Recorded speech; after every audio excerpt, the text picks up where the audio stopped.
your best. What are your best money now?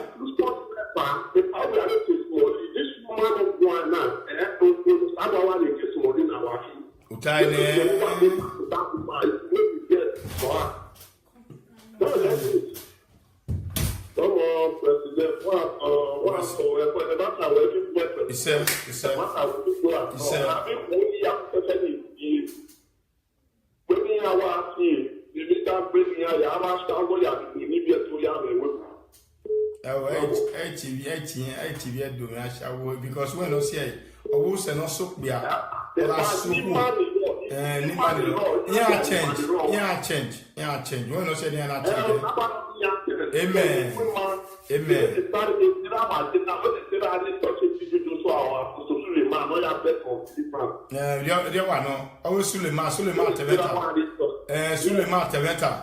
TP Joshua Teveta. When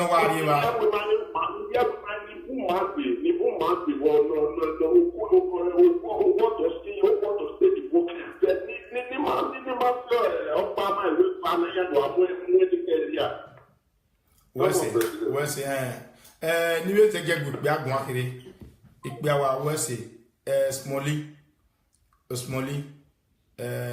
imaka yan wede but na we dia na gwagwane na we tie me wede na tie me no de dere we edere pa we do invoice we ti we wori mase we doni adam yo nia ti wori mase o wa mi meta smally omioko na adagbon we omiok ba no salobari e wagbon ari ko va vedo nuwe ku fona ona salobari eguwe efenu ate feni ya fe we ma do won mo we bi ni no ka oni o je fe na ya gwe na we a oni ya we get titania we igbi agena je fe na gwe igbi agena te do gwe ote do zogu ariye obono kese oni dakida kon nana yi mi gbari na wari awe o salobo awe o gwe kebe kian ne gbugwe ima we de get gwe na we kian mi ami we ne de ba ko ni no gwa wa o ma se wa na gbe wa ge nu gawe na ti ari asen because nu gwe une oye oti ari azen o ni ya sebo mona ni ya sebo dona but o ma no yiwe no bien when you yiwe ona do bo hello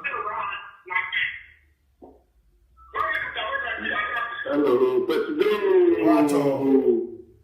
Wato hello President Wato Domo Baba, Wato Play. You say, really, what I just could go away. What's it?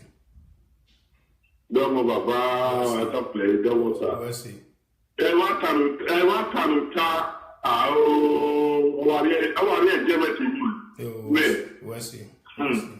Salobo de Bawe, de bad one, de Bawe, de Bawe. He said. Because you are the boy, you are no there. He said, but Tony Kobazu, the Malature, Mutiano. He said, Papa, I will say, he said, Damu Baba, everybody that way. Was he? Because you tell us alone. Was it? No champion is more in your own. I got for the if you are not here,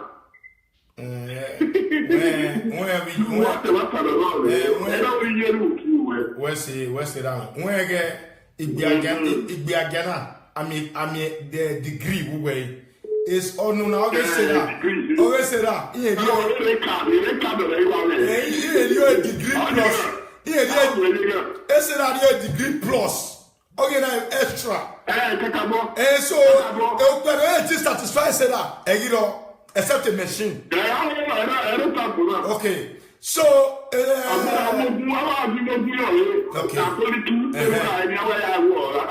why me question on the word on avec qu'on y a des bonnes la water.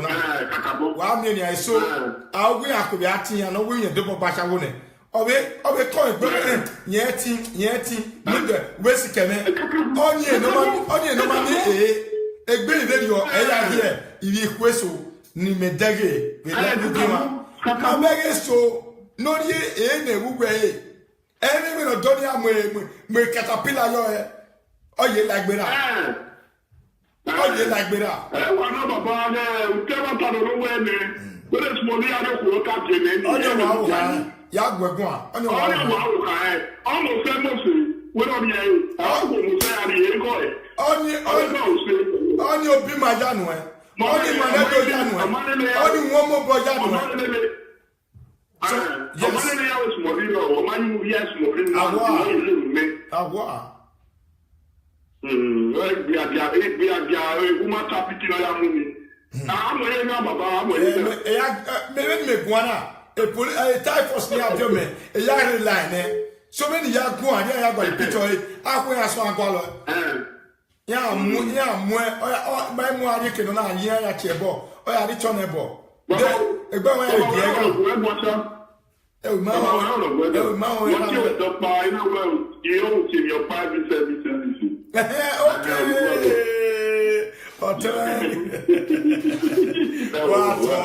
Wato me. Wato. Egbe no ra yen dogara we. Any time. Okay. Yes. A progress no kwa. Or a family me ibie ni mesimi wadan ni mesimi obi viva alagbode me obe bie ma bege yi wa jajeru sume wa jajeru sime awon no enegbe o jajeru sume o ni mesimi obi viva alagbode me obie mebe bie de na we no sawo ni ma no ma wo ni ma ono so wutukwe na egbo so wo ene wawo eno si eni na ladian idogo ba do le doyi e ti dori ya ege ni ya ladian ege ni ina wi gwale azin 10 e ya kun eniyen ogba ima do le doyi ima ye do kin webu na lati na wa mu yedo ya tama imu na ni ewo opolo ni kakabo wa mi enwa we ora iladian wa do ta we ge inigo no hi maya fe mai do ladian e me ze pe ko ma ke awe mi mai do ladian ai enwa na dawo wo ya fe mi o de wa be akonfa do wa na mi o we price ni ma we ma gwa we gwa lo yo we na go na the same price wa mu pa ai pay ne amuade do ya mu lati yedo ye e ni oba na ewe ibi awo bo me waja yeru nsuwa emo na enegbe wa kin o waja yeru nsuwa o eno he ya suwa ya ndawe uwa kewe bo pa wa na wa no lati wa ekene lati je bebigiro afone so mani ye du wala o wa di mari chale gbi ma la di agmeso ayen kene meriene esera tiyen ki ogun base mo yiwe esera Eba Palace, ITCU, Juma Slaffy, ITCU,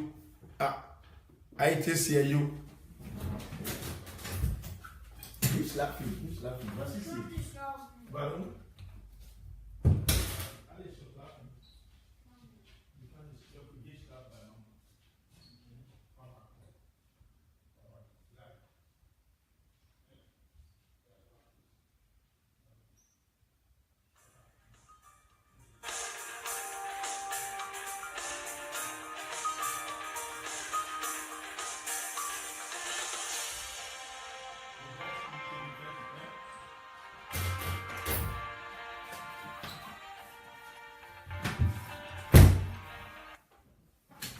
Wa gui wa paro wa ya gui edemu ne wege oven no wa ka bo we me ka bo esemi ai ogwalo me woni to lobie ma do lobie so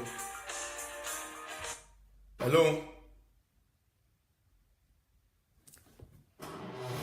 Hello? Okay, yeah. Okay. Okay. Hello, yeah. Na ye 3 months. 3 months ya, and I'm going to go me. A week, the 8 months, you the marriage degree. I can't do where you can't do or say, I agree with you, can't let me piare. A marriage do in here. But then we get a divine here, or not a better. Already, they only charge your egg will and hang all your friends on the park. Piani, very mega.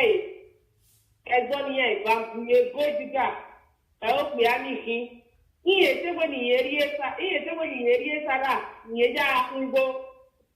oh, if I don't want to go. Come on, here, but we were yes, or take my America, but near with American visa. Who don't American visa money by or tell now with Sarah Mother, there may be no way. Imagine now.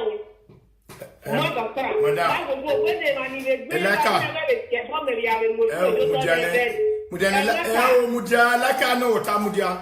When me are fellow, what an hour was here, wherever. Wait, I'll be my way. You can be talking about this way. Okay. I'm going to go in that time. As only a woman go Oku, I like Kakia or Sogopia. Imagine, look at Oku, and I Kakono. Go back over, you know, say. Me money. Oh, what say? Okay. A boy, oh, we do Tamanana. Bene, Mudiane, America might buy. America might buy. Was your quarry. Okay, the near America. Yeah, I will transport here. You're making a beer. I'm going to go out here. Oh, no, tell it.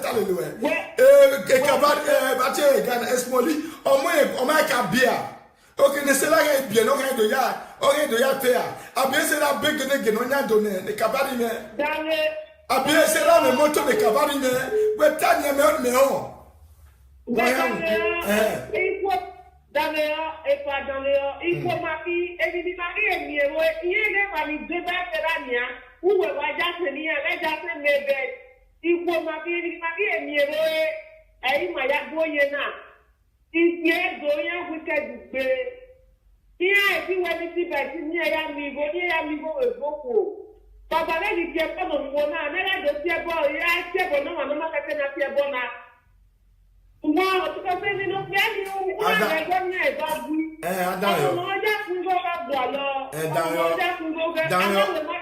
ok, ese da ije we bo ma we no na wo ya pego. Ogbe. Ese da ije we ma gbe o de we bo ne. Okay. Mudiao, like a destiny near a monemo, a destiny ma be a church area webo. O ma be okay, gafeta ke ya fe ma be of the area. Egbe won hewe o de webo wi. Get like no kebela or susewo wa or mudia. Bye bye. Salobwa odono rio me, guna aro godo. E salobwa ni mi ya fe ga manu. Na gbon me ke na ma. Nu ejo dos titi na we nu gba wo egba si le pa ke yawo ejo kan aje nu e because even we ma e o meti hello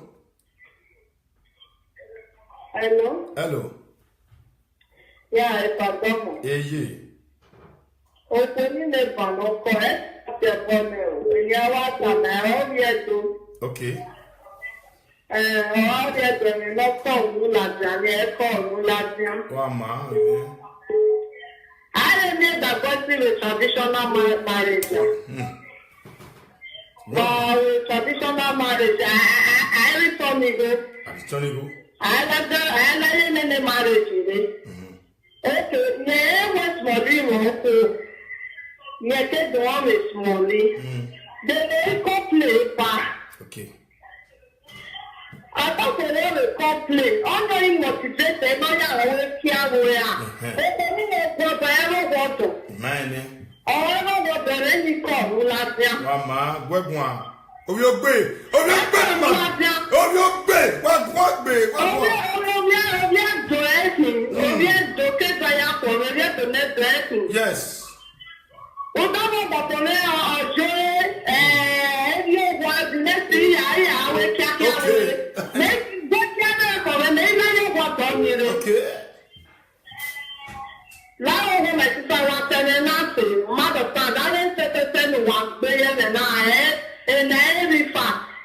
Mẹ̀tọ̀ ní ụmụ níka bá onye atara ẹ̀rẹ́sìtẹ̀ na pastru na so yìí dey clear na so yìí dey do this. Èmi náà mi ẹ̀wò gbọ́tọ̀, èmi náà mi ẹ̀wò gbọ́tọ̀. Gbọ́dọ̀ tá àgùjọ à. Àná àìmọ̀níkà. Ọ̀sẹ̀ máa bẹ̀ ọ̀mẹ́ ìgbà yìí. Uche, Uba, Unaiwo, who will try another time. And Monica, a big mother. And what I? Oh, well, okay,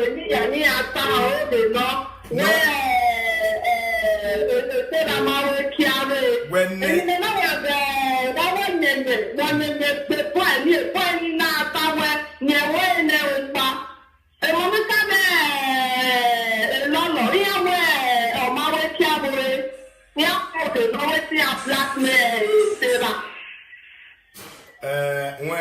Monica, Lolo, my me and you, my car, going my young program Adam. Ian Zawa, a be again in our own doy, if you be a valley, West Molly. When no, because the women have to your statement are not correct. You are aware of your records in the West Black men. Okay, this record in no go everywhere now. All Black men, we have to point me, we have to point so far, we have no way, don't worry, not your man way. The point you won't buy away, here my day. Oh, we are good bunny. I bet. Make the day straightforward. If you not say the husband not the true way, you go come on. I am asked one by you what of it. Then you flex your life. You continue your life. You continue flexing. You know? Not because you're there, man. You go to shoot for outside. You know food. Now, man, let me say. Eria wo be dia, eri boy ni agba he o. Why you sending me money for na ro area? No, ani ro always. We say ye, what we be straightforward. Abeg eri bi do be je, bi do no enegbe. Ma be abi mani ke god be, ni ke outside bini re na no do nye do. Iya oni agbedo adeye ti gbedo o moko mono ike asadire odo nyedo ra do nyedo owo ye do ehe oni do gbedo imabo our ancestors our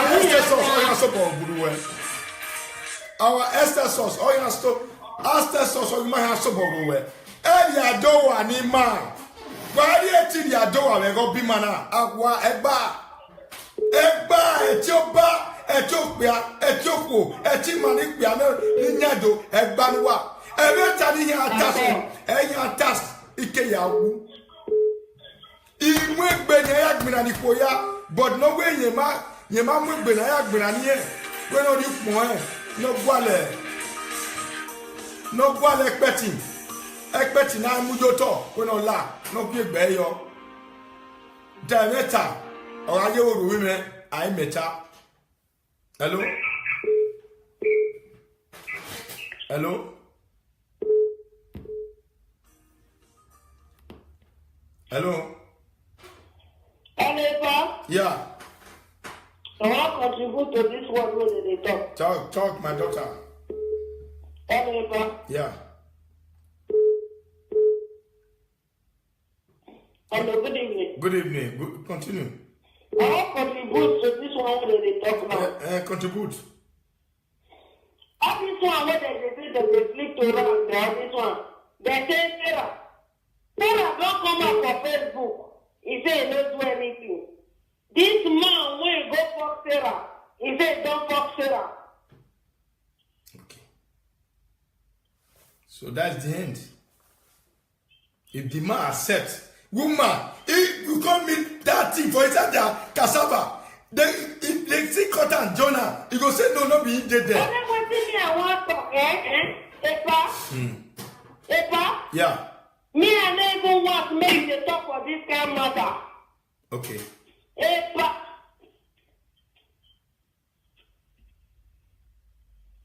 You know why they talk for this matter? You know why? You know why? They talk about the Europe women. You know why they talk, huh? You know why? All these women when they not circumcised, when they not the disgrace me as the circumcised, when they not the disgrace, you don't know why. Okay, now those women were not circumcised. Okay, now they come and now they decide down. Okay, I beg, if you date 30 years, or you even now where I hear away. They still do one. Because of these women, how you go get husband for Europe when they sleep around? What is this? This is with Epa, listen.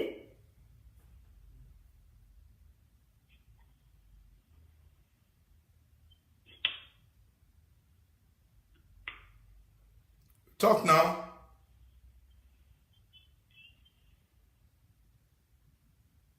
I say there's a constitution in this. I cannot will stop. I cannot stop. Because if I cannot not stop, all this one when they say Sandra, go to sleep this one. All this one go to sleep with this one. If I never feel stop, Because of these things now. we never feel stop. And human trafficking must stop, even though it not stop. Human trafficking go stop for inside. Now me break on. And underage must stop for inside. You go see how I know go stop. Underage go stop. Human trafficking must stop. Epa. Yeah. You see, I can listen to your mouth now. Wait now. Listen. Epa. Then you listen to me. You see all this Atawa, all this get the Atawa, If you not break their bone, their Atawa no will stop. Okay. If you look at when they start that they collect husband for Nigeria, you know they are calling in the morning. Then make I say, make I call you again. Make I tell the story now because when I call you earlier time, all these people went there, they don't know, they don't hear anything.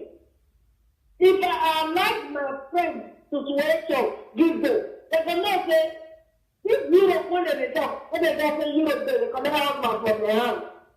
Now don't get me straight. When you go say husband house, you go say man house for 10 years, or you say for 5 years, you go for 6 years. You understand? And then you're going to look at them, you wait for you. You understand? At the end of the day, you're going to look at the man, they bear with you. He go do anything with you. You go Nigeria, you will go do corner kick. You can't go to one belly, one stupid woman or something and make her in boyfriend or his husband for you. He's a crazy. Not the man, that man who is in Europe, get with. The man who is going Europe for 9 years, is not a boss. That is a release for. You understand? Epa? My God, every one is Epa, if you don't be very, very well, you don't cannot be fuck for all these things. I think they fuck for all these guys. You fuck me, you fuck me. But this kind of time, I want to tell everybody, let's come a space of this space. You know, let's say if I use myself, take him an example. I need one boyfriend for her. He don't do everything, don't do my phone, blah, blah, blah. And the end of the day, one thing they run no go. I go for you. That can't play with the African. You come there now, I'm going to get me. He dey play.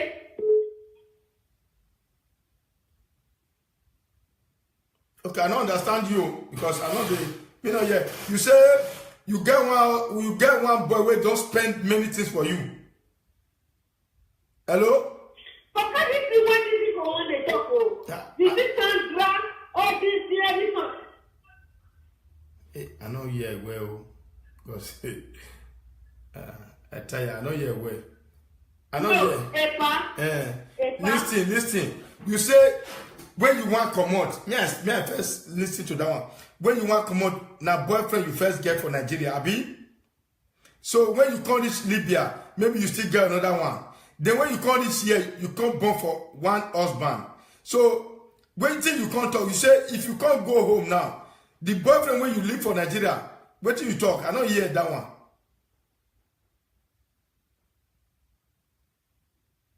Hey, okay. I know yeah. Hello, pardon. Yeah. Comment ça? Yeah. Pendant on a pu y aller contribute. Okay. Mon que on avait étudié ya wow. They are trying to say where Sarah innocent no kumereki. Okay. Oba we no say to my we want to laugh there because if we might so viviendo inga yo no disgrace maniku eso no ema that eso nema ya unia disgrace nema obona aho God for mighty God, which means almost the for any year. Which can because when I am married, like a video calling me down your papa now, where you have to see the work, which we talk about for any can I see the work, or the Jena. Or the same I'm going and my way marriage. If you know, it may I tell me, yeah, I did. So then your marriage for each Sunday, we are saying your work. I am saying why I can walk we have to your photo or second or not good why you come up why so on it and your wife grew. And so when I get it, so aware, you know, you know, done it. You Baharia, you prepare so, you only have done over Felicity, you only have done over duty, you only have done over our your buy and you know man. Iye gwen wa jegete yon pa wa maye gwen ewula wa mere ya jegete ikpia okpia no iri okuwe webo o ma ya be ni owa okpia ni okpia izabi wai olawu o subu pan no le wi ma okpia no gele enegbe no wa ri bie na ne obi omo jono no bi pa bi ba no ene wana so wa o to ma be bie uke ade e umana ya be ni wa okpia okpia la ye ke okpia la wi we okpia no ma negbe okpia na negbe ri opon ofin ke na pa ye do me wa on wa to wa on agboma wa okun wa ko kon wa ri o kan wa o kere o wa ya be ni wa do ma ja wa bi ke we ke ko wa de ka me baba we baba ye ya kwa me wa se ma de ye to eyin ra me na hin we no bo o we e bo no ra me no ri ama mo gbe no ya mo do ama mo gbe no ya mo do o ge ni ma ye fo wa ya se gbugbo ya fe no ire we bo wa wo bi e to ku wa o bi san dan we ge wa mi iku agbo yin aye gbe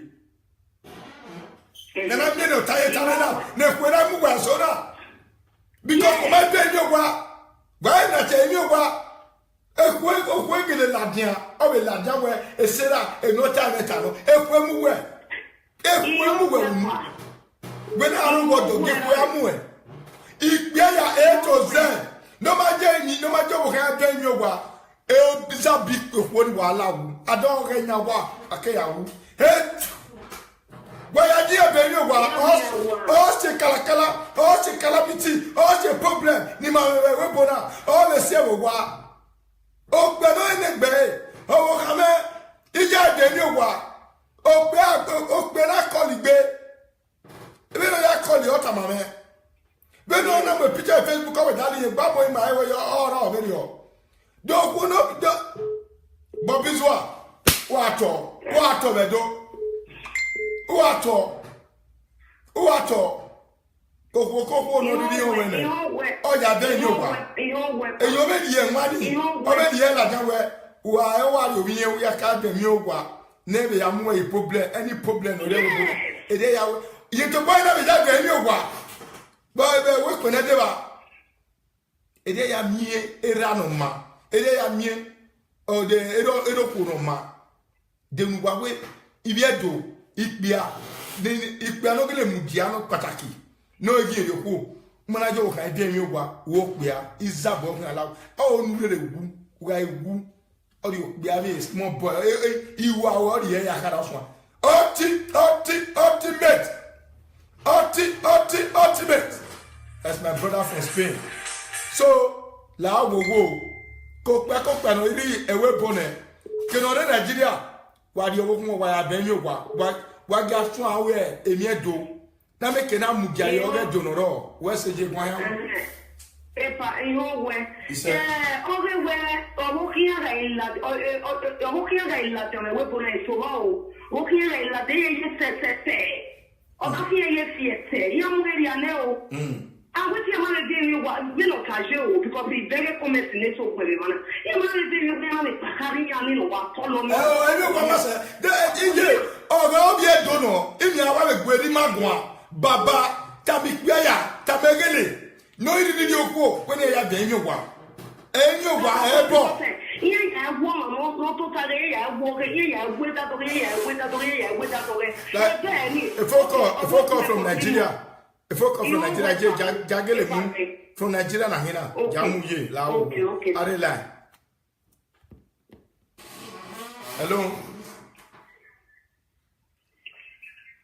hello wato. Kama kwa program wena mwa una. Wasi. Before the matter case to melody and Malaysia and Bana okay. Because it's not from the beginning when I them and I said Asha was from Nigeria and Hina.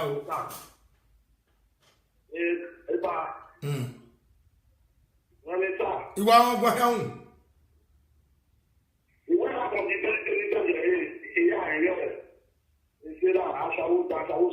okay.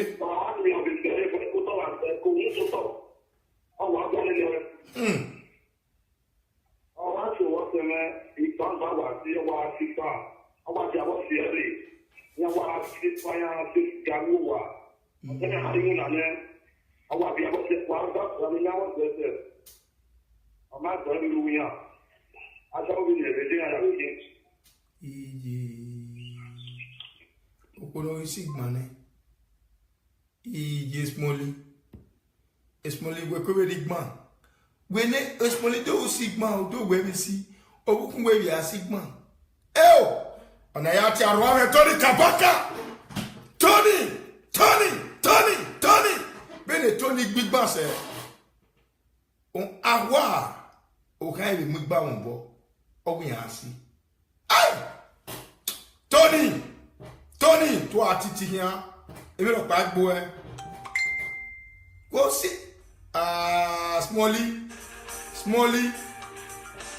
smally and your time wa do ku wa nu we mi pe wa jo ku wa fa ya be mi wa la bi edo me wa en we do na gile bi wa iruwa ewa but wa wie kon aba wie kon bi wo wa wie kon jani wa wie kon ma kame but wa en we e kento yakwe la wo o de possible e kame ya ibi mu me na ladia ya gbon ladia o ke kini ma le tradition ma ni ma mi na ato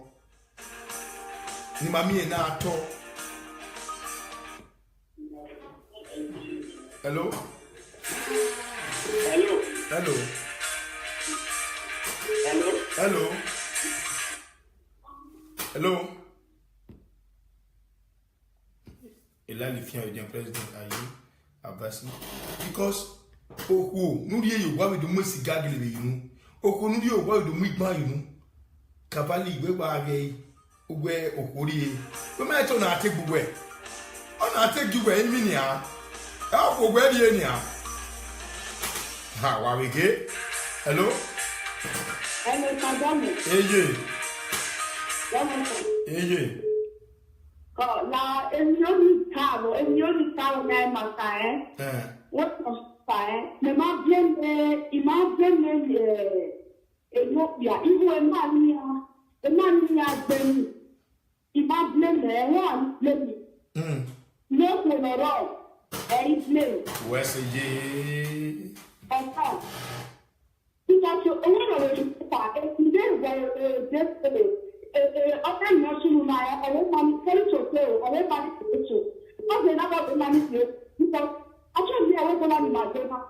Ọ̀pọ̀ ní ọ̀wà hẹ́pọ̀ yà ọ̀wà yẹn gbàgbé yà hẹ́pọ̀ yà ó kékeré ayé ọ̀nùsẹ̀ ní ìyẹn ìgbè olùdarí. Ègbé marriage náà lè bọ́ ẹ̀nà àwọn náà ọ̀nà àwùjọ $5 million wẹ̀ marriage lè ẹ̀nà náà òkú lọ́gbẹ̀dẹ̀ bẹ̀rẹ̀ lọ́gbẹ̀dẹ̀ ìgbè ìyẹn jẹ́ $500,000 marriage ìgbà ẹ̀wù. Ediano. Again, ọgbà ìfúnpọ̀ tí mo lè yàtọ̀ ọmọ ìjọba ẹ̀ẹ́gẹ̀ náà ọ̀rẹ́ ṣe ń lò ẹ̀gbọ́n mi. Ẹ̀rọ̀ta ẹ̀rọ ní sábà wo ní ọjọ́ tàbí pé yáyá bẹ́bọ̀ ọ̀gbà náà wọ́n ní ọjọ́ lè wà pẹ̀lú ní ẹ̀yà àbúlá. That is my next topic. Yeah, it's a topic in a 1 week. A topic in a 1 week. Ikwo na iri ne webo. Wajin abebo na di ne Nigeria wajin abebo e no kare tradition ma e ma ya lele na gomi na jipe ato gere yo ipe afia gbugbe ipe ase 16 years okwo ni ya 17 years okwo awo ogu egbe me de osie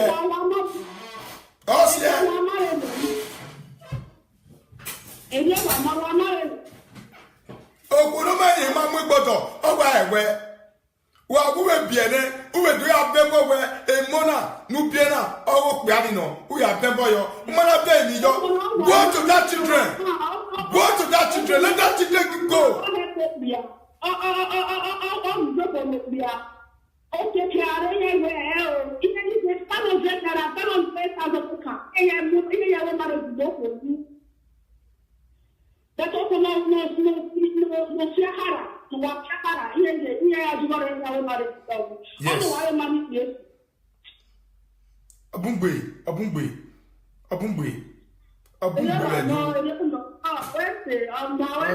wese awa mi okwo keka okwo wala jomu ya deba meeting okwo wala pe ye ti gbegbo wa ya deba meeting wo sie because ma ja dembo wa gbogbo we ya chawo wo nyamo because e bogele lo we to wo kele nyamonia gwe he to wo nya gwe ti bebo yo okwo te no nyamo okwo no o e no ba wa okwo memi no kwa wa okwo be memi a okwo memi a memi a ho no 300 years wa no we da no ba we what ojire yata ya memi ani wa na anagba eku okwo no me o aya sinwa agba ku okwo no me o agba o agbe o agba ku okwo no me o bosunu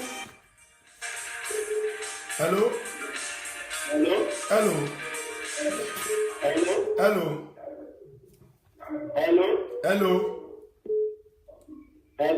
Guayaun ramen, Guayaun.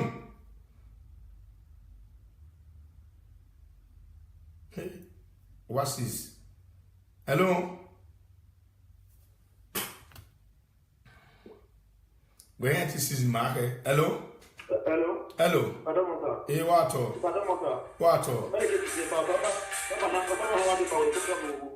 Ise. Iwesi. Okay. So again, if I want to okay. But I have from the other Spain. One to the get the Morocco. qui gère dans les familles, il y a un chat, il y a tout. Il gère bien le plus, le carré du gère, il va bélier.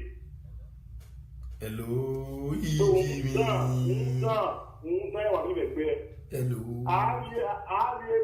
Moi, il gagne les lois.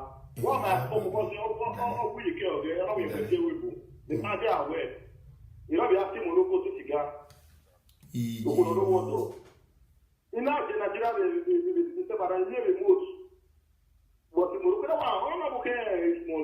I was very surprised, you know. Oh! I was ashamed. On this Smalley, the popular man of Edo State. I'm telling you, sir. I'm telling you. Oh!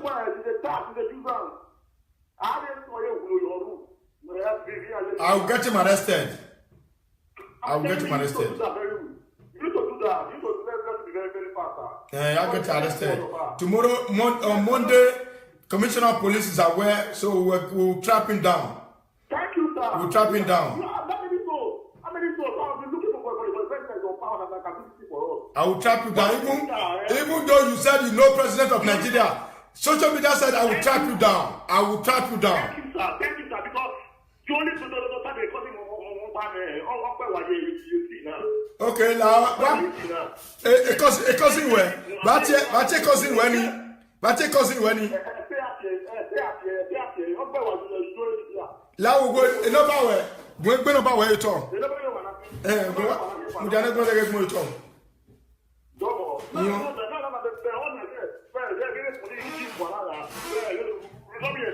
ṣe ìrántí ayé poli tó bá gbé wé police man yẹn dẹ́tí bẹ̀ ká mi hàn ọ̀kọ́ ní police ọ̀kọ́ ní commissioner police man ọ̀yá mare I will get him arrested.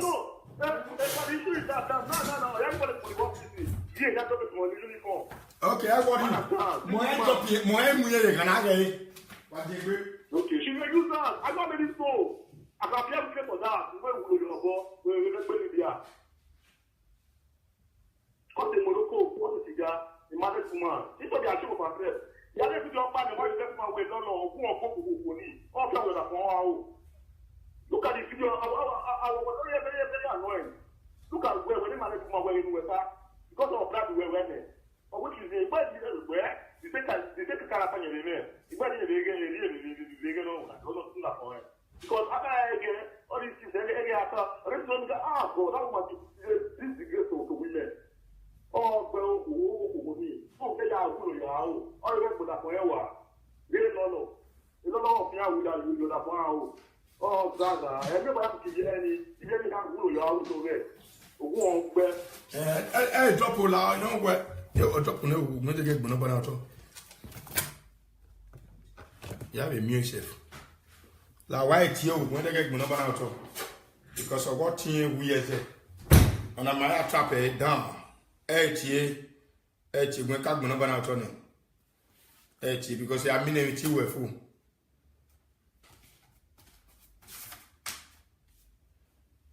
plus 39 351 10 20 880. Okay. Yes, I mean I teach you back where. And I may record then or chain of years there. That means my follower. Say that you are in prison. Motamawe. One where we are social media president worldwide will get you arrested. Try me.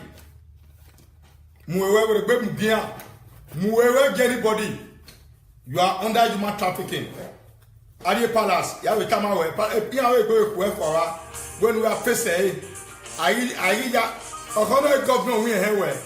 Anybody not did here you we emanu bele wa yeze awe bubu wa yeze emunu wa gbele yeze bungbe. Hello. Yeah, hello. Gwen, hello. Hello. Hello. Yeah. Hello. Hello. Sandra Omoruwa, please, I'm not talking to you. If you want me to talk to you, I will talk to you. I will give you your home. iwari ogwenu wa wori gbe egun wa ni wari ogwenu ni Sandra Omoruwa wa wori gbe egun wa awena na gele ti ebo but ya is a kalonwe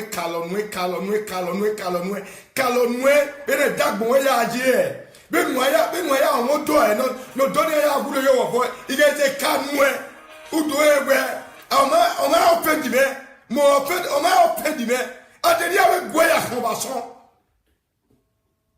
ugegbe we gwe ya mo bla de na o so wa teto bo ni ge na ima ikporo no se bo wa ibu wa je wa wa ogwe we na do tie a abibu wa je wa we idoche to wa idoti do wa abi gbegbo ya gwan abi o mese nu do me abi o me ko nu do ni me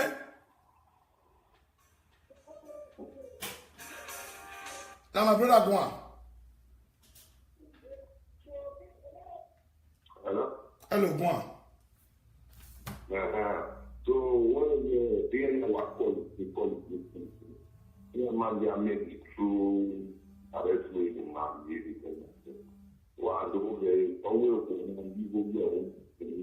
it's very important for me to now but in that way they are alone most of the women it's like you feel as the way I am they are very on there. One of them all you want to bring what are doing why not doing because of what Baba, not all women. One of them are very in the I will go in the body of Canada. It's not casual then for another. There are okay, I'm married. Only you have to if you do a down woman of boy and I can believe. But the man is going up, who said, and I'm the body you can't be young. Only you only would say. They say, you know, me would say, but I was years. I don't know if you because one of us, we are the demand for this morning. I'm your first and not one married. So we let me that because power for people and they get our normal but what you want to be they need to take from a will a yard Emma. No, my own parents the more that it will say what it is. But when you for 8 months or they want to the monthly get tomorrow there when you're very get baby. I will not do why, but not with no money that I will by it's not a I know what you know. I want to my okay. So small the high. Now, you already told you to apply so all those things, why the money will be told you are with our apartment. Even like very technical to buy up. This is social. No drinking money. Anything you buy for is money. About any of the people we are any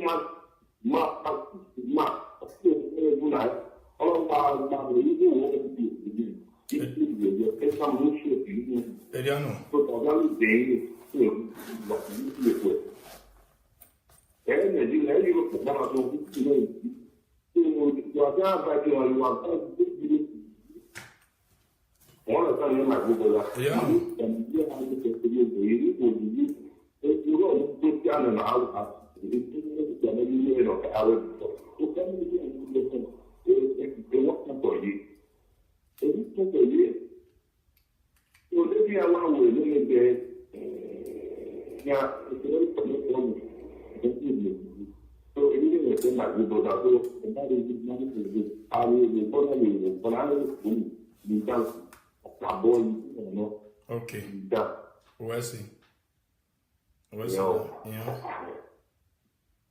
That is our cabinet. you don't already speak my mind.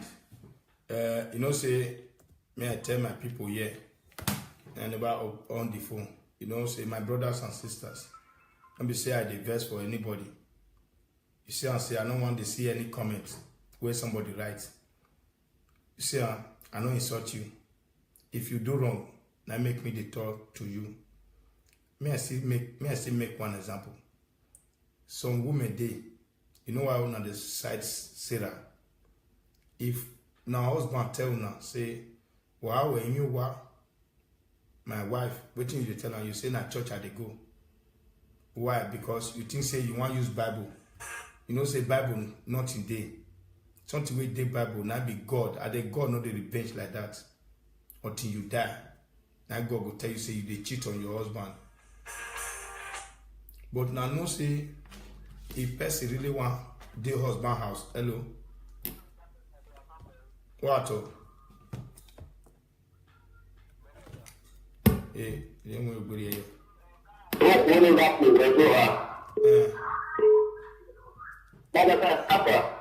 Damian.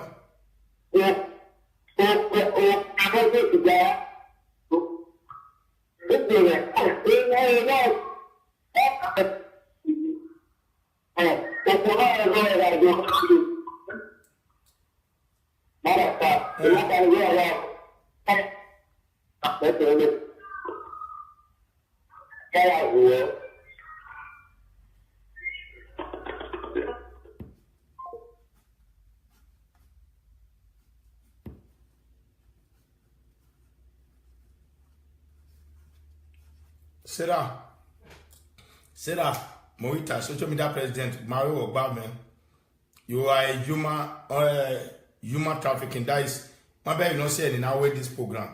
I want to know in and out in Manoka way.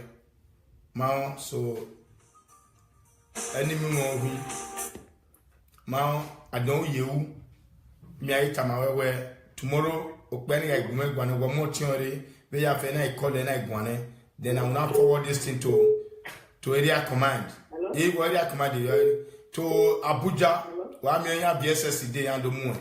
O when you are ready yo to make sure we yes so far smally mama because only when I back where I fear the money.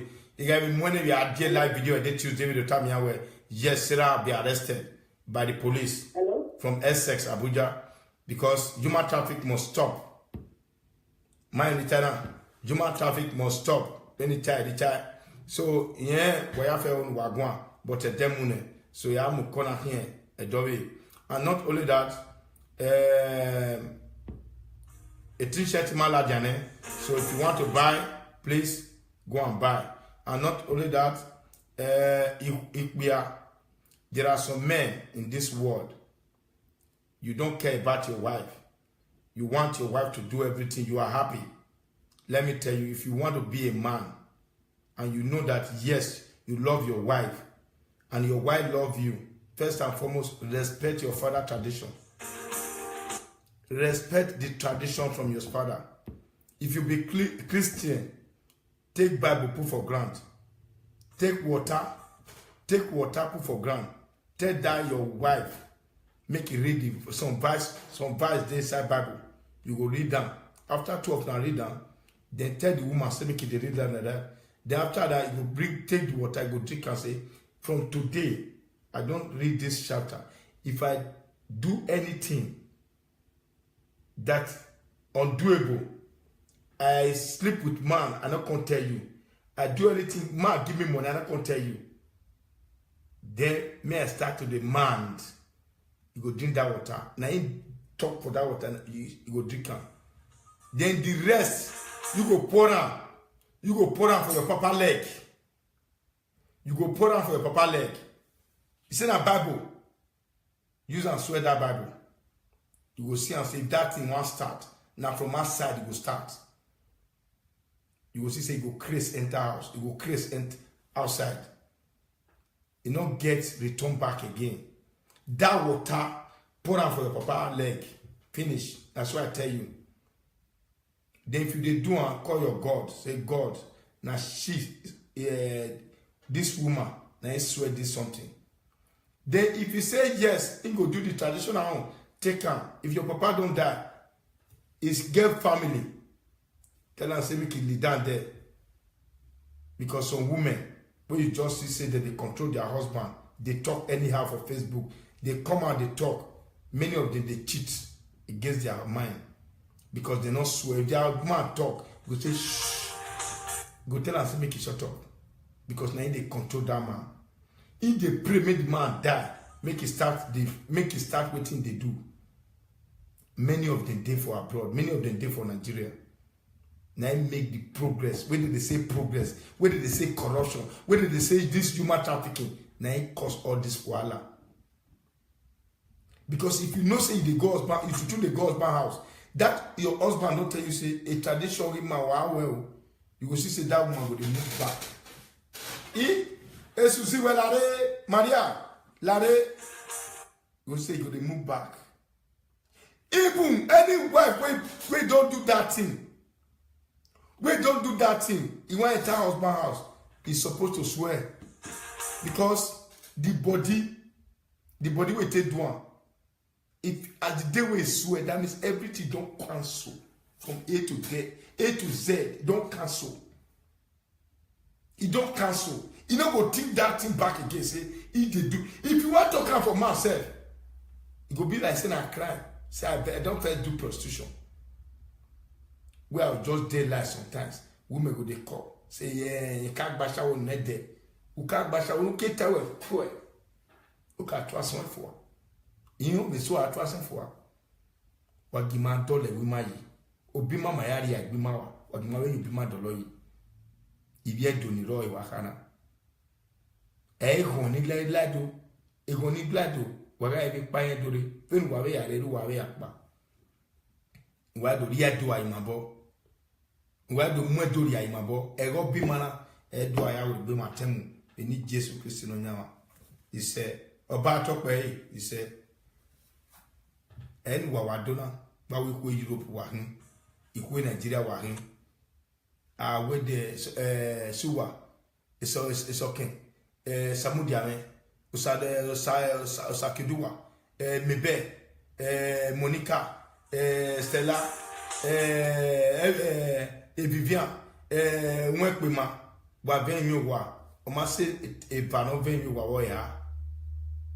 But we are retired where we are Deus Ban house. Where it was ban, where it was ban. No be husband house, Nandi. Na day, na me get the husband. No be husband get me. This is my topic. A day under human trafficking. If you don't know, wetin be human trafficking. Na the problem of woman. Na be trafficking. Trafficking on a just day. Man and woman trafficking. Na inside trafficking all day. And I must tell now, what you not supposed to do. Me not change. Me not life. Make husband go day even Africa. He go to say, yes, my wife is doing fine. Without no thinking. Say maybe Calabar go day house, or Senegal go day house, or one white man go day house, go the fuck. Those one are nonsense. If you want marry, marry. If you don't want marry, just forget. So you see now, when Smoliko they tell this prostitute woman, harlot woman, this disgraced non-entity woman, when Smoliko they tell her, because I don't want to make sure her name, disgraced and prostitute and not a human traffic woman. When Smoliko they call her, say, come, may we go sacrifice this thing to our papa. Come swear our tradition. Like they come wrong. Come say, I know they swear. I know they swear. And they go wrong. May you know, say, that one no one marry. Any of people did this abroad. All the women, if now still talk for anyhow, now say that Deus Ban house, except one we don't Deus Ban. If now still talk anyhow, that means that cost go deal of our body. May not cost me. Now God go now free me. Because if you know say you Deus Ban house, and now where I was away, and now where we are married with we are married with Calabar, we are married with Ansa, we are married with Bo. make na agenya e kosi no ha go e that mo ya ajo salo buari we la je kinu ri aje oga fawa because Emma omo ya la go dawo omo ya yin bawa emi ya ma no wa e asulupon asilali baba egbe abiegbe ya kan egbe ya gba ugbe ama en ofofo ugbe we ulawo kwalawo donu mlane forever no ulawo donu mlane ayija we gbejo wa ke wa be pa odo me no gbo me e o owo donu ma so ro ma me la wo emi wa nu ja me bon ya return iyeti agbon ayo straight and forward agbon ayo you go do my team ejo pa do my ije la wo emi wa ni ya ja me bon family ni re ni la wo je won wa return odo na ha me ni ade an wa return ohun wa ri gba yi eku akara nu wa anwen gba ni wan jo o pe ni hono ya gun a o ka ma we pay ga ni ri ije me di go ni emi wa we ni a je me prof san ni a iya ri ku we ma ku iju eje wa o wi yen gi gwa lo o wi yen ya se ni ofone agbon ayo wa la ye do oduma we mi edo oduma enu wa pip ko ma lele do why so not to say 50 years why not to say 50 you wa ha pon saloba we equal with 50 years we are could be 60 we are pon saloba we say 60 in that way eni magi una why na we yes eni mauna abamuja eni mauna demune ko eni mauna eni eso no ma gba bungbe ba mi ro wodo ugaro wodo ohun ji na re nodo ohun ji we time do we only me I do this thing abeg I want do one for this hours we say okay go ahead only will give you all that and when I wa ru nya wa we ba we la jan wa we hello my money no fian so abi do this things mani be do walao agmamu di ayo yes e ma so yen tin de bono de ahi na ogunya but so abia boy to yen wale o ni ya ben yen giro wozo na yen so do ati o wozo no ji en no bani hello do agwania hello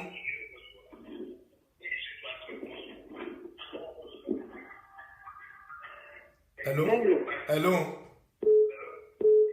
Elle pas d'homme. Eje. Eje. Question n'est pas de question qui date de règles quoi. Non. Le temps nous fait da. Et là che voce che dorate. Il faut que tu la bonne bene là. Posso ma o roto é isso. Voici. Ime da nemi ho. Ime efia. Okay. So, isha fin bebe o roto. O tu betu venia na. Isso se. Ma fone. Ani o Da what go around. Consava. Bebe o roto. Wadami. Yes. Yes. Then Sarah really I went when I was in Madrid for almost 15 years, if I'm not mistaken. But it's been now. And my own level in Madrid. Okay, but I got that nowhere to start. Every manamina. That's why Yahweh, out of frustration, then in Allah side, possibility was something like many of them or I think descended Sarah. Yes. Sarah is a very strong kid. I go young, but where in the door again, Ni ya ngokuni. Inaye beni note. Ya ka boy na ma. Ika bo do so. Arrive nyame e Sandra Bogu to boy do ikpe en wane ma. Ogun to bien ka base or best friend there best friend there you ma do we kele be won serio. We no ko da we oje. O wa no ko o ti we mi da we oje. O ko na ko o ti we mi da. E o ko no ko we kani o we mi da. Abe we gwana nya okoro o mi kinu agun asenwa uwe baba uwe mu yoto because omonoro we kopa kan asen na gwere no we Nigeria kedo ade ne no sasia o sasia ba kan egbe won sasi mini no buyo ye ko no matala dia uwe wi pe agun aladia pe agun aladia ikpe so ami o kiya mi so e we gbe yu pon go o we ma no we gwe de gbe yo pe la ọmọ mi ti àjọ mo ẹgbẹ́ mo ti àmì ẹ ti sọpọtì síra iṣẹ́ ti sọpọtì mi wọ́n máa gbà ìdáwọ́ tiẹ̀ orí ẹ̀dùn pàtàkì ẹ̀yí sùn ìyẹn orí ẹ̀dùn nínú àpò àwọn akọ́dàpọ̀ tó káàkiri ẹ̀yìn ọ̀dọ̀ náà jọ ìdáwọ́ tiẹ̀ àwọn ìsákàlà àwọn ẹ̀sìn ìnàkún yẹn. So ina wa onde na na le se wa na ma sa no support o ti o le la ti le we da ra ku ko so pa ni na pa ni ya this was technically matamani sure you can be a master no they are able to teach her the value of my crucified and I'm not killing ya pe wo na on na pa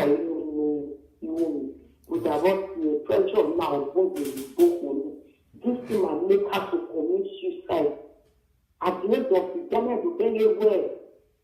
The Maria Bay, Agoya Brazil, I will find Jersey. Yeah, but Granny Win, well back, Maria Bay. Woman, every Tony go. I will wear over Ninia. Uwa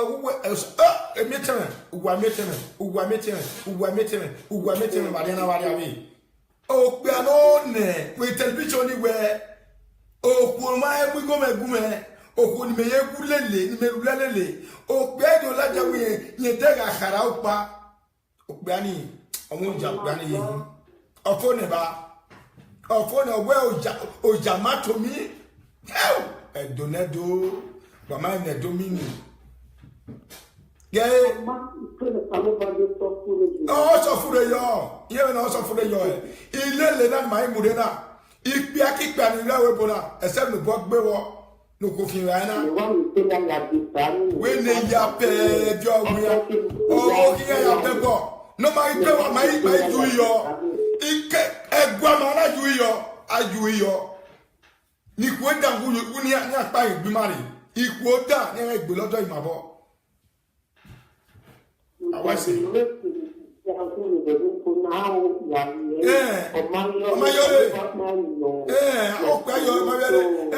bed no better be any, or the Munasi, or one of the Gwaga, or the Gwago, yes, and the Ghana, or I hear my yore, Yagweg Binawason, or what you like Yahweh, you may know how we or Jimmy another, or my obey.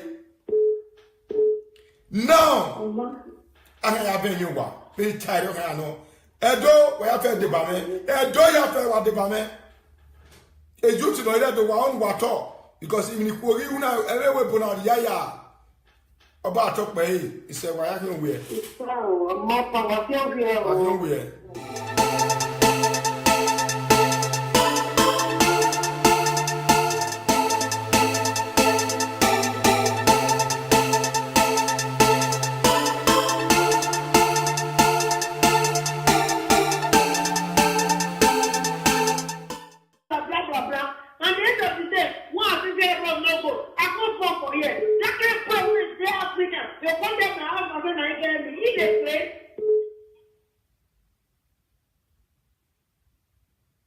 Okay, I don't understand you because I know the, you know, yeah. You say you get one boy where don't spend many things for you. Hello? But can you see what this is for when they talk? This is some drug or this everything. I know you're well, because I tell you, I know you're well. I know you're. Listen. You say when you want come out, me I first listen to that one. When you want come out, now boyfriend you first get for Nigeria, Abi. So when you call this Libya, maybe you still get another one. Then when you call this here, you can't born for one husband. So when you can't talk, you say if you can't go home now, the boyfriend when you leave for Nigeria, wait till you talk. I don't hear that one.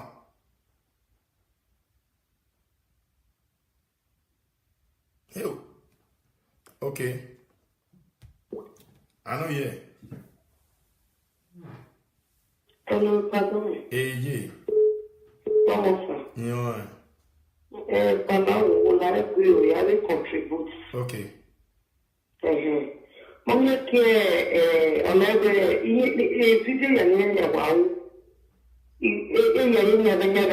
they are trying to say where Sarah innocent no kumereki. Okay. Oba we no say to my we want to laugh because if we might so to inga yo no disgrace maniku eso no ema it does eso lema ya unia disgrace lema ogona arogoto dot for nighty webo which means almost the for media I don't know. Tiny. what can because when I am married like a video calling me down your papa now where you take it the you wa which we talk about for you can I see the you wa because it's na or the thing imam spela na mario wa my away marriage if you na e me idea so then yawe marriage for it say we ya the you wa I even why I thought okay when you have to your photo ko no ro say no ko no good ne why you come bo why so one time you why agree so one la ya ta gere iya so awe iya na we no ko na ya ga yo moto ne iya ye bakari ya ye pete so iya oni adam o felici iya oni adam o duty iya oni adam o awle ri o pa ya ye no man Iye gwen wa je get yan pa wa ma ye gwen ewula wa mi re obono kese oni dakida kon nana yi mi gbari na wa ri awe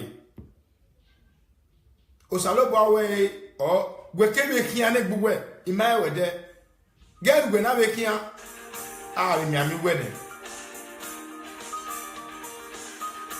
de ba ko ni no gwa wa o ma se wa na gbe why you go when you ari asen because you go une oye o ti ari asen o ni ya save mona ni ya save dona but oh man no anywhere no bien when you anywhere on a do boy hello hello president Wato. Hello, President. Wato. Domo Baba. Wato, baby. You say? Really, what I just program with. We'll see. Domo Baba. Wato, play. Domo Sa. We'll see. I want to talk. I want to get it. We'll see. Hello, boy. The bad. Because ya no boy ya bi no gre no to ni ko ba zo wa ni ma la to re mu ti anu ise papa e we ya we se e wa e we ya we se ise da mu baba e mo ba ni na bo e we see because you tell what about it we see no can be the small ni o bu ka e bi aga do ka we ko re agua Ibi Argentina.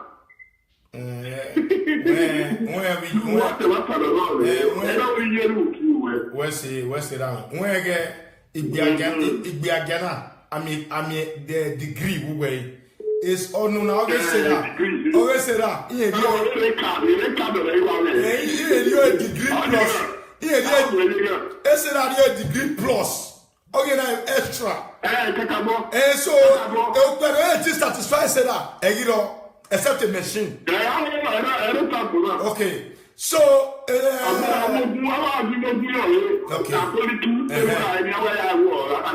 why me question on the word on eh? Avec Pony and the Gwyneth, no la word on why me I so I'll be acting and no win a double basha woman. Of it, coin, yeti, West Kennel, onion, no money, a great video, a here, if you whistle, ni medage, with that Udima. Come again, when I don't know, the Cabarine. A beer said on the motor, the Cabarine, where Tanya melt me home. Et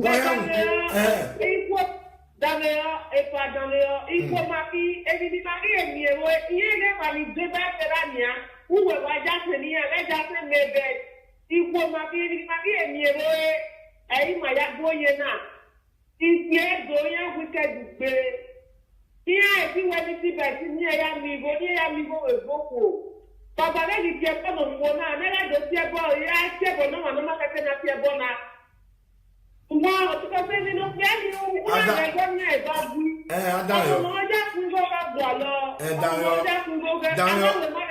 ok, ese da ije we bo ma we no na wo ya fego.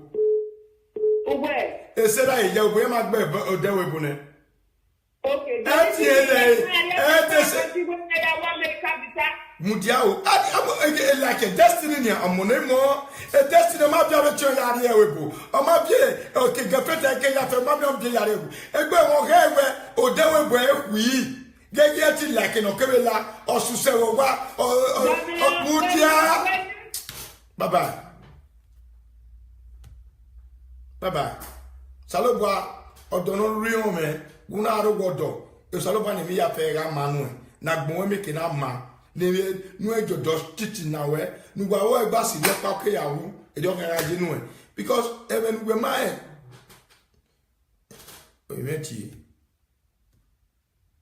hello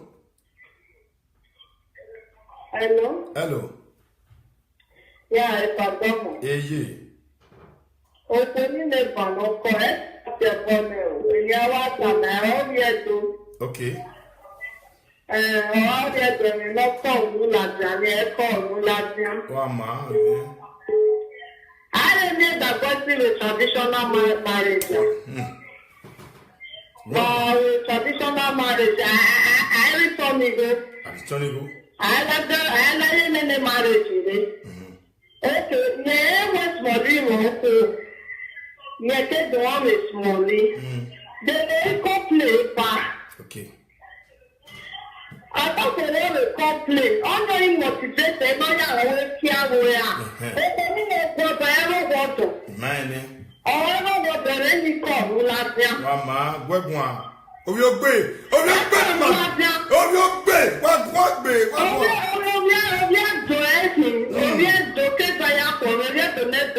Yes.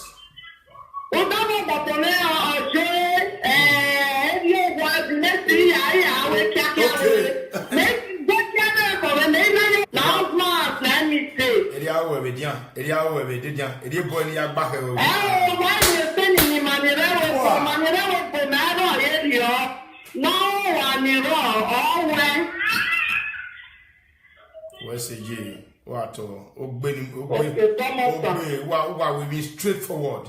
I beg a dear do me, we do no any. My baby, Manike got it there. Nike outside beneath and I don't need to. Here only a bedroom. I didn't get oh, Moko Monoike outside the way. Or don't yet do, or what we are doing, you only do better in my boy. Our ancestors our ancestors our ancestors or you might have some over. Elia do anima. Why did ya do a go be mana? Agua eba etioba etioko etimani piano ninyado egbanwa. Every ni atas ike yawu. Imwe gbe ni agbina ni koya, but no way yema mwe gbe na agbina ni e. When on you point, no guale expecting na mujoto when on la no be beyo. Diameter or I will women I met up. Hello? Hello? Hello? Hello, Yeah. I want to contribute to this one where they talk. Talk, my daughter. Hello, Yeah. hello, good evening. Good evening. Continue. I want to contribute to this one where they talk now. Contribute. All this one where they say they flip to run, this one. They say Sarah don't come up for Facebook. He say he don't do anything. This man when go fuck Sarah, he say don't fuck Sarah. Okay. So that's the end. If the man accepts, woman, if you come meet that thing for inside their cassava, if they see cotton Jonah, he go say no be in there. What me I want to Epa? Yeah. Me I never want to make the talk for this kind of matter. Okay. Epa.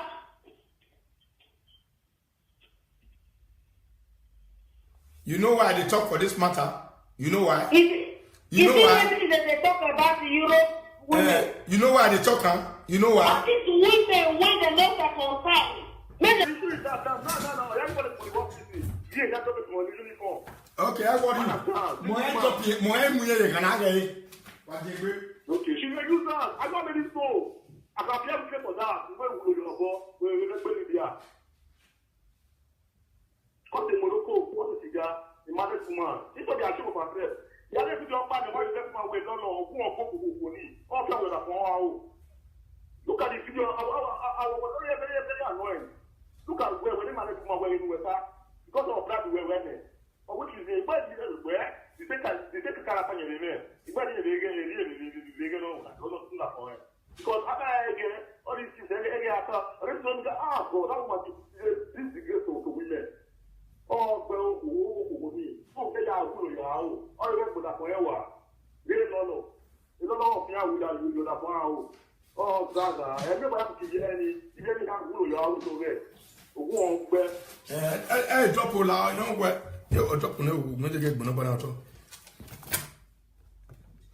You have a music. La white you when they get Bonabonato because of what we are there. And I'm going to trap it down. When Kag Bonabonato, because I mean, it's you were full.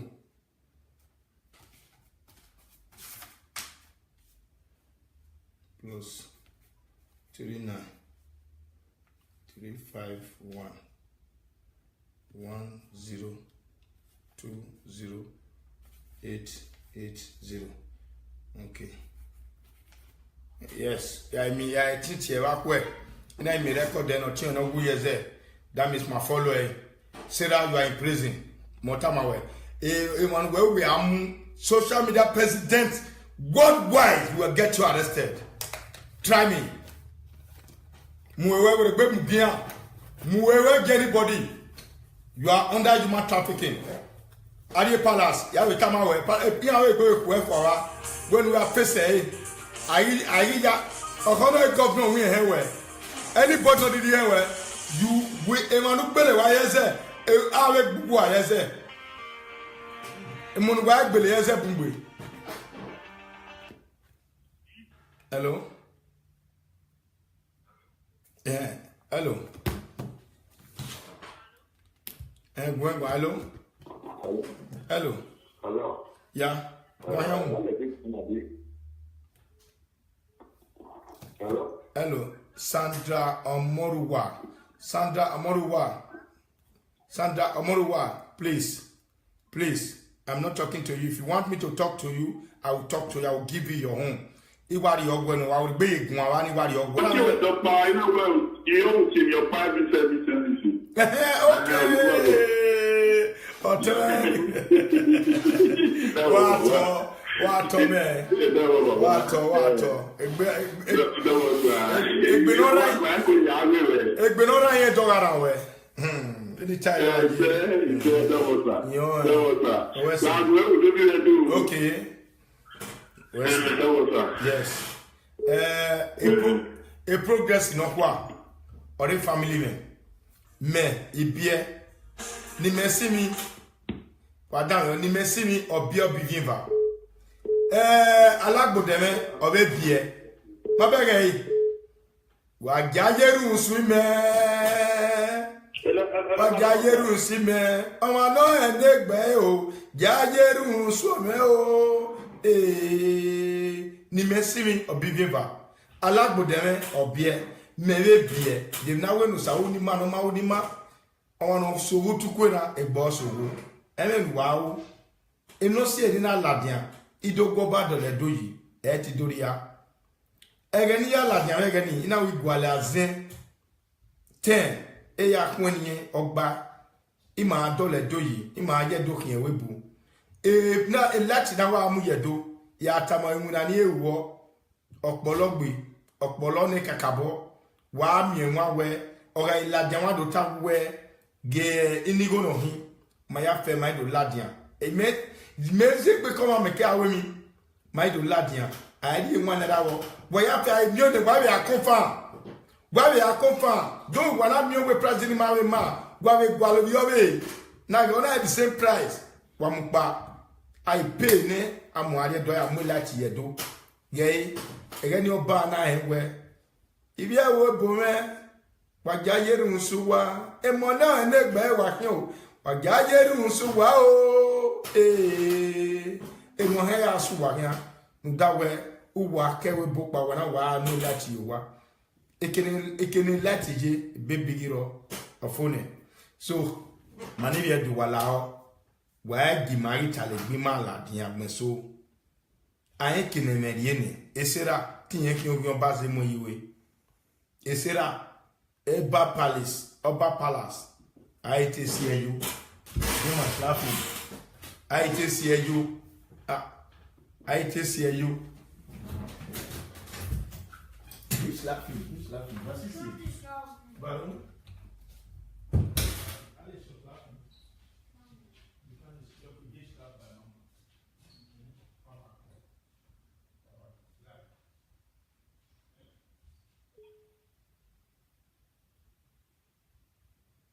Okay, I don't understand you because I know the you say you get one boy where don't spend many things for you. Hello?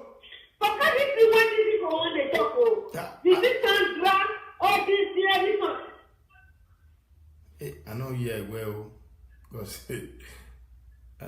I tell you, I know you well. I know you. Listen. You say when you want come out, may I first listen to that one. When you want come out, now boyfriend you first get for Nigeria, Abi. So when you call this Libya, maybe you still get another one. Then when you call this year, you can't born for one husband. So when you can't talk, you say if you can't go home now, the boyfriend when you live for Nigeria, what do you talk? I don't hear that one.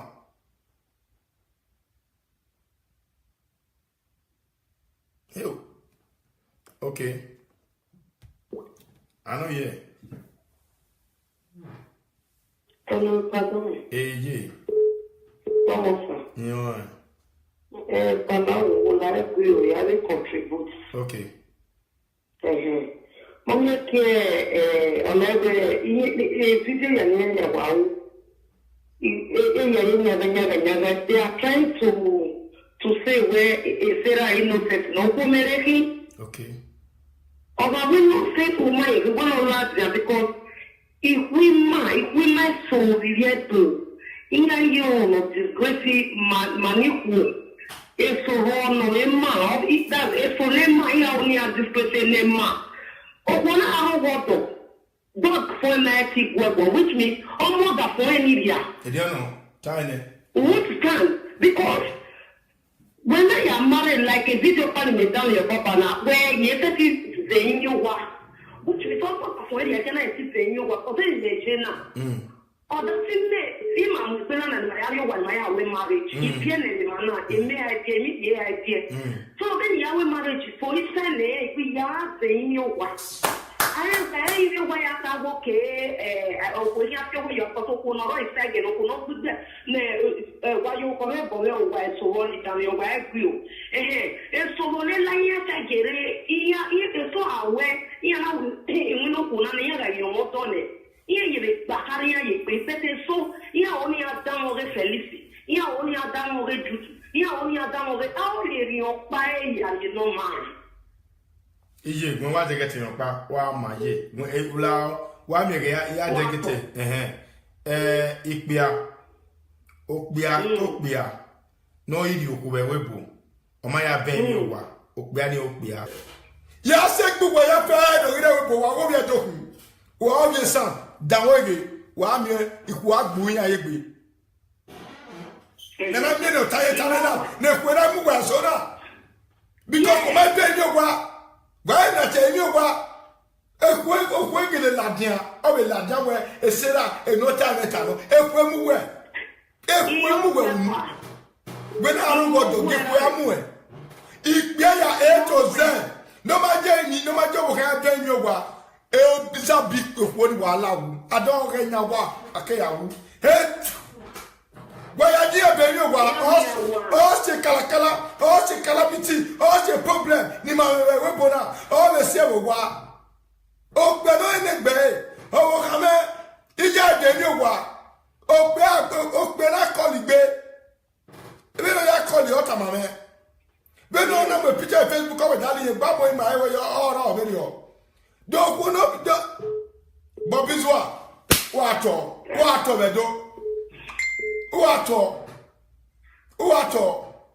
koko no di o wele o ya den yo wa eyo be di e nwani o be di e la dan we wa e wa yo bi ya ka de mi ogwa na be ya mo e problem any problem no le wo e de ya ye to boy na be ya de mi ogwa ba be we ko na de ba e de ya mie era no ma ele ya mie o de edo kuro ma de ngwawe ibiedo ikpia ni ikpia no gele mudia no pataki no egi ereku mana jo ka de mi ogwa wo kpia izabo kan ala o nu re wu wa ewu o di kpia be small boy iwa o di ya kara so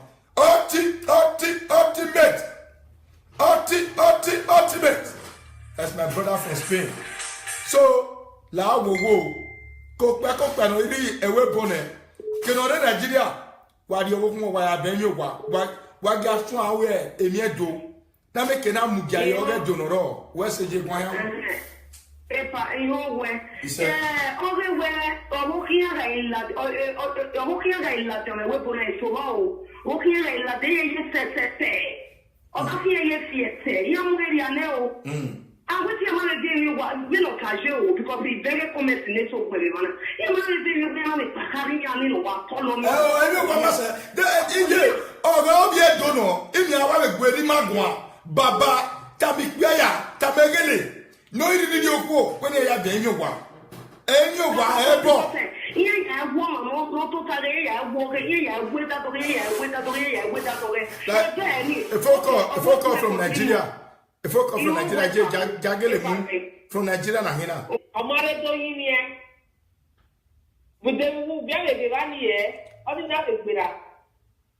Ore ni le o ni tajo egwe o ma ni o pe do mo pa. E bia ni le ni mege e. Ezo ni e ba ku ye go diga. E o bia ni ki. Iye te we ni yeri esa la, ni ja ngo. Oh, it's like the Maria Wego. Come on, you about we were, yes, or take Maria America, but in with American visa. Who go American visa, money by or tell now, wait, Sarah Mother, there no way. Imagine him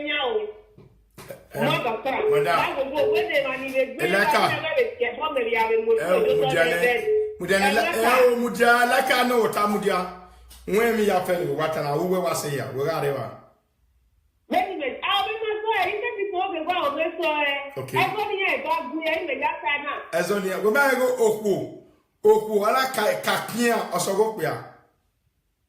Imo imane nukai. Oku anaka kono lokunu. Kogo pia kogo ko no say. Me mahoni. Ogo ko say. Okay. Boy, we do tama nana. Bege. Mudiane. Ugo America mai gbai. America mai gbai. Wo si okori. Okay, demi ati awo America. Ya we transport ya. Na make na bia. Omo ye gi gwa lo kin a. Me no tale lo e. Bache Ghana esmoli. Omo ka bia. Okay, ne sela ga bia no ga do ya. O do ya pe a. Abi se la big ne no nya do ne kabari me. Abi se la me moto ne kabari me. We tanya me ho.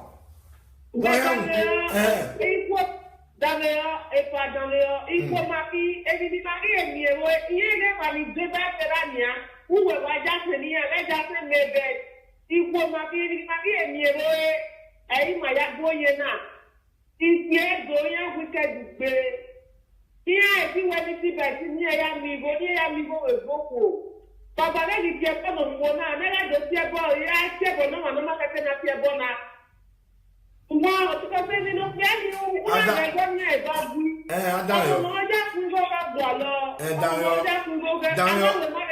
Ok, ese la ije we bo ma we no na wo ya pego. Owe. Ese la ije we ma gbe o de we bo ne. Okay. Mudiao, like a destiny amonemo, a destiny ma bia be cho yare e we bo. O ma bie, okay, gafeta ke ya fe ma bia yare we.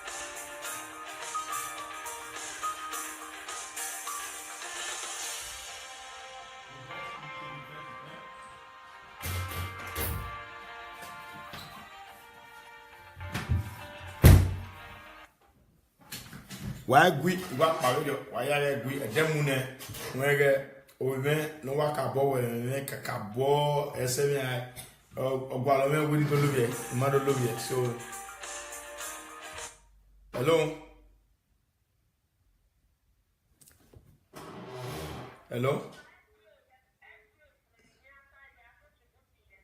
okay yeah okay okay. Hello. Ordinary pera. Owo ne na ye 3 months. 3 months ya ne na do du jo me. Owi gbe 8 months wo de marriage giria.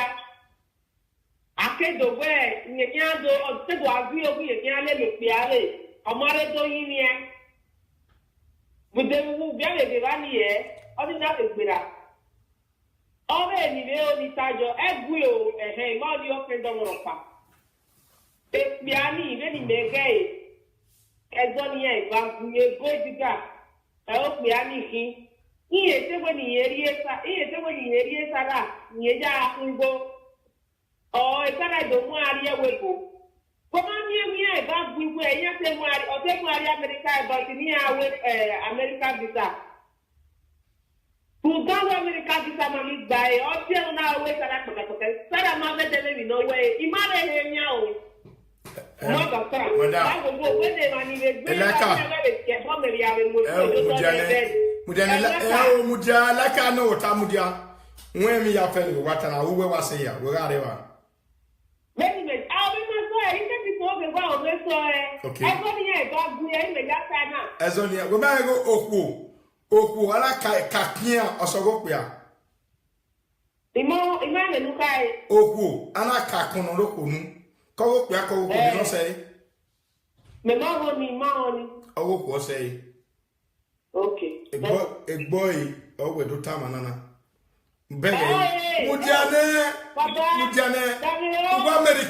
ugo America mai gbai wo si okori okay, demi ati awo America. Ya we transport ya. Na make na bia. Omo ye gi gwa lo kin a. Me no tale lo e. Bache Ghana esmoli. Omo ka bia. Okay, ne sela ga bia no ga do ya. O do ya pe a. Abi se la big ne no nya do. Many of them dey for abroad, many of them dey for Nigeria. Now make the progress. Where did they say progress? Where did they say corruption? Where did they say this human trafficking? Now it cause all this koala.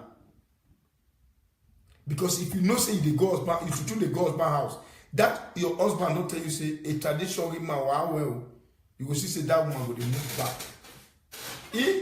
Esusi we lare Maria lare, you will say you will move back. Even any wife we don't do that thing. We don't do that thing. He want to enter husband house. He's supposed to swear. Because the body will take one. If at the day we swear, that means everything don't cancel. From A to Z. A to Z don't cancel. It don't cancel. You don't go think that thing back again. Say, if they do. If you want to come for myself, it will be like saying I cry. Say, I don't first do prostitution. Well, just daylight sometimes. Women go they call. Say, yeah, you can't bash out on net there. You can't bash out on get away. You can't trust one for. You know, me so I trust for. What give my dollar with my Obima my area, Bimawa, or the Mary Bima Doloi. If you do ni Roy Wakana. Honi Lado, a honi blado, where I be paying to the fin Waway, I do Waway Akba. Why do you do I mabo? Why do you do I mabo? A go be mana, a do I will be my temu. They need Jesus Christ on Yama. He said, about top way, he said, and Wawadona, but we go Europe wahin, equal Nigeria wahin. With the Suwa, it's okay. Samudiame, Usade Sakidua, Mebe, Monica. Stella, Vivian, Wekbima, Wavenua, or must say a Vanovenu Wawaya. But we are retired where we are Deus Ban house. Where it was by where it was ban. No be husband house na day na me get the husband. No be husband get me. This is my topic. If they under human trafficking. If you don't know wetin be human trafficking, na the problem of woman, na be trafficking on not just day. Man and woman trafficking, na inside trafficking all day. And I must tell you what you not supposed to do. Me not change. Me not life. Make husband go day even Africa. He go they say yes, my wife is doing fine.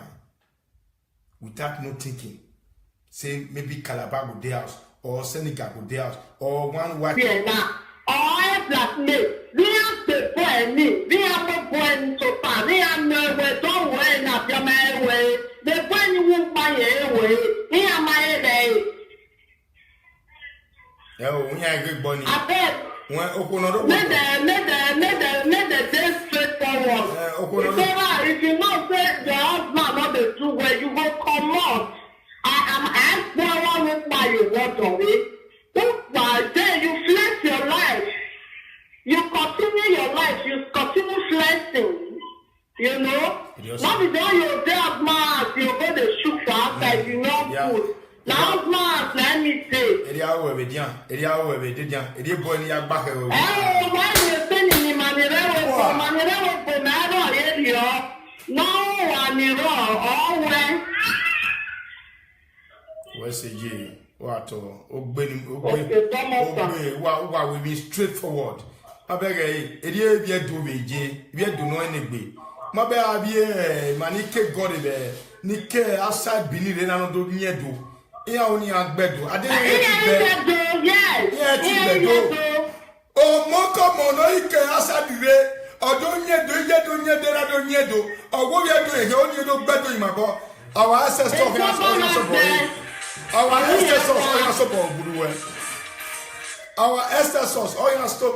ancestors, or you might have some over. And Yadoa Nima. Why do you Yadoa? We go be mana. Agua Eba, Etioba, Ethiopia, Etimani, Niado, Ebanwa. Every time you are task, Ikeyawu. Iwe Benayak Minanipoya, but no way Yema will be Nayak Benanie. When are you no Guale petting. Expect na mujoto when on la no be gbe yo. Diameter or aye wo women I meta. Hello? Hello? Hello? Hello, Yeah. I want to contribute to this one where they talk. Talk, my daughter. Hello, Yeah. hello, good evening. Good evening. Continue. I want to contribute to this one where they talk now. Contribute. All this one where they flip to run, this one. They say Sarah. Sarah don't come out for Facebook. He say he don't do anything. This man will go fuck Sarah. He say don't fuck Sarah. Okay. No go sacrifice this thing to our papa. Can't swear our tradition. Like they come wrong. Cause I know they swear. I know they swear. And they go wrong. May you know say that one no one marry. Any of people did this abroad. All the women, if now still talk for anyhow, now say that the husband house, except one we don't husband. If now still talk anyhow, that means that cost go deal of our body. May not cost me. Now God go now free me. Because if you know say you the husband house, and now where I want to way, and now where we are married with we are married with Calabar, we are married with Ansa, we are married with make it again. It costs no have good. That no way. I don't sell body when I don't can reage. Oga fawa, because Emma, Omoya lago down. Omoya yumbawa. Evi ya manowa. Asulukmo, asilali baba egbe, abiegbe ya egbe ya gwa ugbe amaye, ofofo ugbe. We are aware ulawo donu lane forever no ulawo donu lane ayi jawo le gbejo wa he wa be pa odomi no gbo mi o owo donu ma so wo ma mi la wo mi wa nu ja me bon ya return iye ti agbon ayo straight and forward agbon ayo you go yo ma ye ti bejo pa no might EJ la wo emi wa ni ya jam dun family ni gani la wo je won wa ri tone odona hamene adiyan wa ri tone ohun wa ri gba yi eku akara nu wa anwie gba ni wanjo o gba ni hono ya gun a o ka ma we pay ga ni ri EJ me di go ni emi wa wo ni a je me prof san ni a iya ri ku o ma ko iju eje ba o wi yen gi kwa lo o wi yen ya se ofone agbomayo wala ye do odmawe mi edo odmaye ni wa pip ko mai lele do why so not to say 50 years why not to say 50 you wa ha pon saloba we equal with 50 years we are could be 60 we are pon saloba we say 60 in that way eni magi una why na we yes eni mauna oh mamuja eni mayo na demune ko eni mayo na emi eso no ma gba bumbu ba mi ro wodo ugaro wodo ohun ji na re nodo ohun ji iwe ta I don't need that gossip with traditional marriage. Well, traditional marriage, I return it. I like marriage. Okay, yeah, what's my dream? Yeah, take the one with Smalley. They play back. Okay. I thought they were complain. Only motivate them. I don't care where. They don't want to. Man. Ọ̀rọ̀ wọ bẹ̀rẹ̀ ní kọ̀ọ̀rù lábíà. Màmá gbẹ́gun à. Orí ó gbé ni mà. Orí ó gbé wọ́n gbé. Orí ẹ̀dọ̀ ẹ̀sìn. Orí ẹ̀dọ̀ kéka ya pọ̀ lórí ẹ̀dọ̀ mẹ́tọ̀ ẹ̀sìn. Yes. Ó dábọ̀ bàbọ̀ ní ọjọ́ ẹ̀ẹ́dí òwò àbínẹ́sì yàrá àwẹ̀ kíákíá rẹ̀. Gbẹ́kíá náà kọ̀rọ̀ ní ilé yóò wọ̀ tọ́ mi rẹ̀. Okay. Láwọn ohun ẹ̀sísá wa tẹ̀lé náà sí, mmadụ taa dáre ntẹtẹtẹ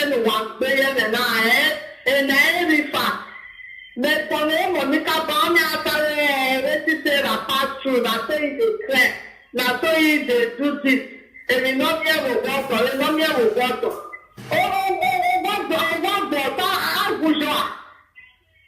I know. I'm Monica.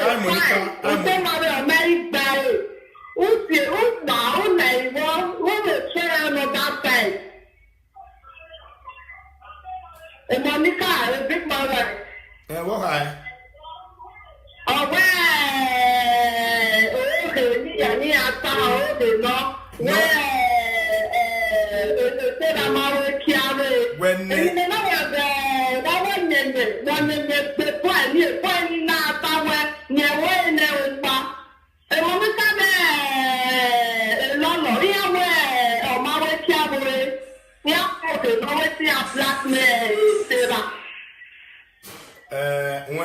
Monica, Lolo, my me and you, my car, going my young program Adam. Ian Zawa, I be again in our own doy. If you be a West Molly, when no, because the women have your statement are not correct.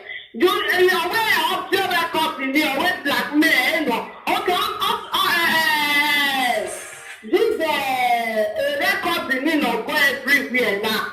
All Black men, we have the point, we have a point so far, we have no way, don't worry, not your man way. The point you won't buy away, here my day. Oh, we are good bunny. I bet. When open only have been a little was one. Yes, so do I tell was one. Oh, was one with you. And no banning. Hello.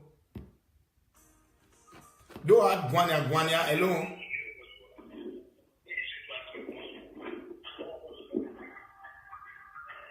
Hello. Hello. AJ. AJ. Now, social the father, social be that the right one. No. The power no here, the Nana J. Russia can the rati. You don't accept my lab one being in Allah. Posuma open a auto, Asian. We'll see. You may die in who. You may, okay. So, if you have seen the auto of the best way or not, it's so to say. My friend, that what goes around from Savannah. They will know what I'm yes. Yes. Then the small, then the Sarah Lily will tap. I went when I was in Madrid for almost 15 years, if I'm not mistaken. But it's been now. And my own little nothing. Okay, but I got the new way to start. Every Manamina, just like where Philadelphia, Yahweh, out of frustration, then I left saying, possibility was something like many again, Mana, or I think the same day, Sarah. Yes. Sarah is a very strong kid. I go young, but where the dwell here,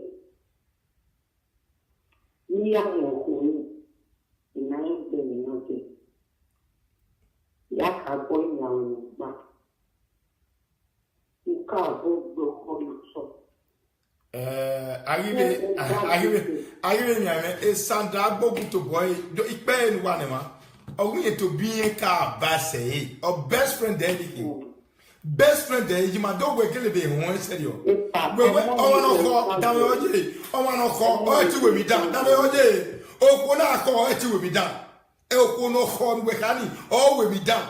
I mean, with Guanania, or horror, only making one who Baba. We move your talk because almost the best. I don't know the best one now.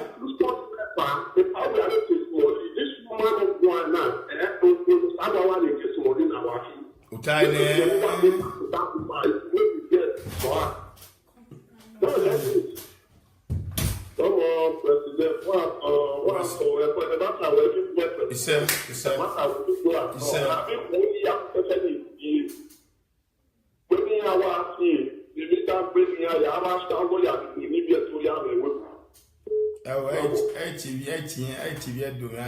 Because when I say, I will say no soap beer. Change. When I say they are change. Amen.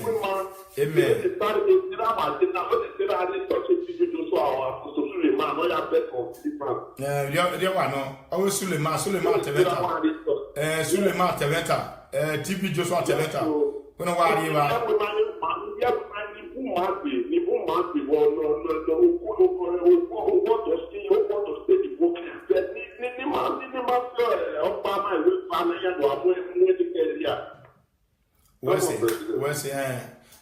niwe te get good bia gun akere ipia wa wese smally